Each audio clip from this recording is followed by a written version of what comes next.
Welcome to Luca is a Billionaire, where the only thing I invest in is your answers.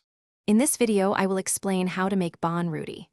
To begin, ensure you have all your ingredients ready.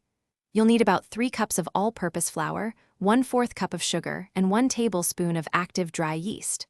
Also, prepare 1 cup of warm milk, 4 tablespoons of oil or melted butter, and 1/2 teaspoon of salt.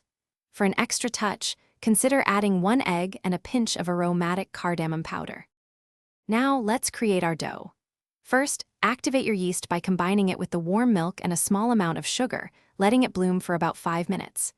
In a separate large bowl, mix the flour, the rest of the sugar, salt, and any optional cardamom. Then, incorporate the activated yeast mixture, the oil or melted butter, and your egg if you're using one. Knead this mixture thoroughly for 10 to 15 minutes until you achieve a smooth, pliable, and elastic dough.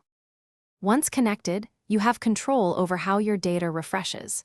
You can manually update all information with a single click on the Refresh All button within the Data tab. For continuous updates, configure automatic refreshes in the connection properties. You can set your sheet to update every 5 minutes, every hour, or at any interval you choose, keeping your data consistently current. Finally, it's time to bake your delicious Ruti. Preheat your oven to 375 degrees Fahrenheit, which is about 190 degrees Celsius. Carefully place your proofed buns into the preheated oven and bake them for 15 to 20 minutes, or until they achieve a beautiful golden brown color. For an extra soft crust, brush the hot buns with melted butter right after they come out of the oven.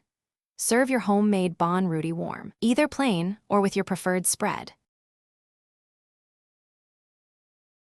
Thanks for watching and please subscribe. It's the best investment you'll ever make.